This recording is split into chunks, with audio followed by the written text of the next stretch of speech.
नमस्कार किसान भाइयों।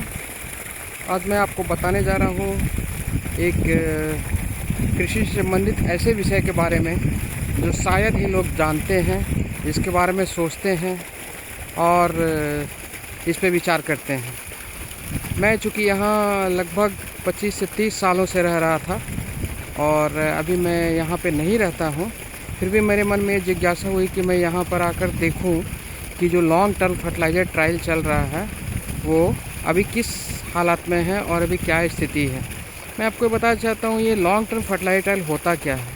1972 से लेकर अभी तक लगातार उसी प्लॉट में फसलों को लगाया जा रहा है और उसी तरीके से लगातार खाद और जो ये मैन्योर है दिया जाता है।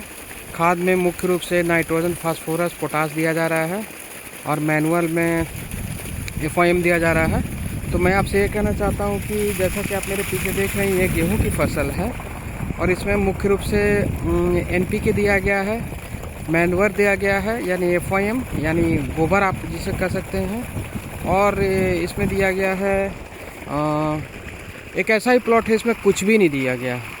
तो मैं आपको बताना चाहता हूँ कि जिस प्लॉट में कुछ भी नहीं दिया गया है उसमें भी थोड़ी मोड़ी उपज हो जाती है, अच्छी खेती हो जाती है।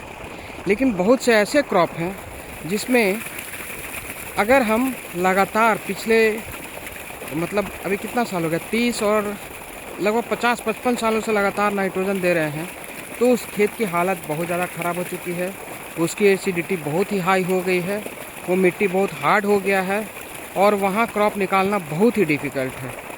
तो मैं आपसे कहना चाहता हूँ कि मैं आपको फ़ोटोग्राफ भी दिखाऊंगा वैसे खेत जहाँ पर नाइट्रोजन, फास्फोरस, पोटास तथा FOM सब कुछ दिया गया है, वो उसकी फसल कैसी है आप देख सकते हैं। साथ ही उसकी फसल जहाँ सिर्फ नाइट्रोजन, फास्फोरस दिया गया है या सिर्फ उसकी फसल जहाँ सिर्फ कुछ भी नहीं दिया गया है उसकी। और एक ही दिन मैंने ये सारे वीडियो रिकॉर्ड किए हैं और मैं आपको दिखाऊंगा कि कैसे हम अगर सही तरीके से फर्टिलाइज़र का इस्तेमाल ना करें, सही तरीके से अगर हम फर्टिलाइज़र नहीं डालें तो पौधे की हालात हो जाती है। मैं आपको दिखाना चाहता हूँ, आप देख सकते हैं जैसे इसमें 50% NPK दिया हुआ है। यहाँ की फसल देखिए, इसमें सिर्फ आप देख सकते हैं 50% नाइट्रोजन, फास्फोरस, पोटास यानी जो भी इसका रिकमेंडेड डोज है उसका आधा दिया हुआ है। तो इसकी आप हालत देख सकते हैं। फिर मैं आपको ऐसा क्रॉप दिखाऊंगा जिसमें 50% NPK इसमें भी दिया हुआ है। मैं आपको और दूसरा प्लॉट दिखाना चाहता हूं जिसमें कि और क्या दिया हुआ है, इसमें जितना रिकमेंडेड डोज है उतना नाइट्रोजन और फास्फोरस दिया हुआ 100%। तो इस फसल की आप हालत देख सकते हैं। एक ही वैरायटी लगाई हुई है, एक ही समय में लगाया गया है, लेकिन फर्टिलाइज़र अलग अलग तरीके से देने से फसल पे क्या असर होता है वो भी आप देख सकते हैं। यहाँ आप देखिए 100% नाइट्रोजन, फास्फोरस और HW दिया गया है। मैं आपको बताऊंगा HW क्या होता है। फिर मैं आपको बताना चाहता हूँ एक ऐसा प्लॉट, इस पर आप ध्यान दीजिए, ये भी उसी समय लगा हुआ है, खाद भी एक ही समय में दिया हुआ है, लेकिन इसमें कुछ भी नहीं डाला गया है।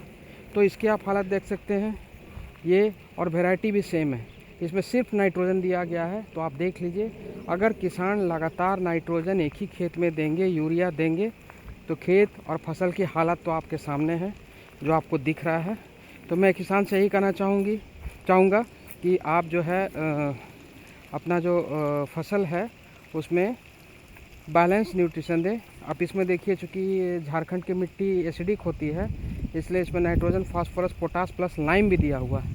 लाइम देने से क्या होता है, मिट्टी की जो अम्लीयता होती है वो कम हो जाती है, और अम्लीयता कम हो जाने से क्या होता है, बहुत ऐसे माइक्रोन्यूट्रिएंट, ऐसे भी न्यूट्रिएंट अवेलेबल पौधों को हो जाते हैं जो पौधों में पहले तो थे लेकिन वो पौधों को प्राप्त नहीं हो रहे थे। आप यहाँ पर देखेंगे नाइट्रोजन, फास्फोरस और पोटास 100% दिया हुआ है, ये भी बहुत अच्छा दिख रहा है।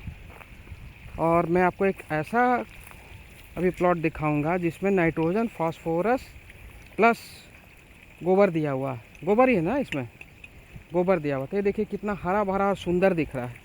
और जिसमें सिर्फ यूरिया दिया हुआ था वो एक ही दिन लगा हुआ, लेकिन उसकी हालत आप देख सकते हो किस हालत में है। तो ये जो एक्सपेरिमेंट है इसमें आप देखिए नाइट्रोजन फास्फोरस प्लस गोबर दिया हुआ है, तो इसकी स्थिति देखिए। तो ये जो एक्सपेरिमेंट है इससे ये बात प्रूफ होती है कि आप या तो फर्टिलाइज़र दीजिए तो सही तरीके से दीजिए और नहीं तो नहीं दीजिए। आप देखिए कंट्रोल प्लॉट है और जिसमें यूरिया दिया हुआ लगभग एक ही तरह का है, आप देख सकते हैं। यानी आप कुछ दें या मत दें या लगातार यूरिया दें, बात बराबर है। तो इससे ये निष्कर्ष निकलता है कि अगर आपको फर्टिलाइज़र देना है तो सही तरीके से देना है, वरना आप उसको ऐसे ही छोड़ दें। मैं आपको दिखाना चाहता हूँ, ये देख लीजिए, इसमें सिर्फ नाइट्रोजन दिया हुआ, सिर्फ यूरिया दिया हुआ, इसकी हालत देखिए। और इसके बगल में ही एक और प्लॉट है जिसमें नाइट्रोजन, फास्फोरस, पोटास और FYM दिया हुआ, यानी गोबर। तो इसकी हालत देखिए। तो मैं किसान भाइयों को यही कहना चाहता हूँ कि आप अगर फर्टिलाइज़र दे रहे हैं तो सही तरीके से दीजिए, उसे बैलेंस मात्रा में दीजिए, अपने मिट्टी की जांच कराइए, जांच कराने के बाद उसमें फसल में जो भी खाद देना है दीजिए, ताकि आपको अधिक से अधिक पैदावार हो सके। मैं प्रयास करूंगा कि इससे संबंधित जो प्रोडक्टिविटी का डाटा, यानी किस खाद कितनी मात्रा में जो खाद का प्रोपोर्शन उसको देने से क्या उसके उत्पादकता पे असर होता है, कितना उत्पादन होता है, ये भी मैं आपको बताने की कोशिश करूँगा आगे। धन्यवाद।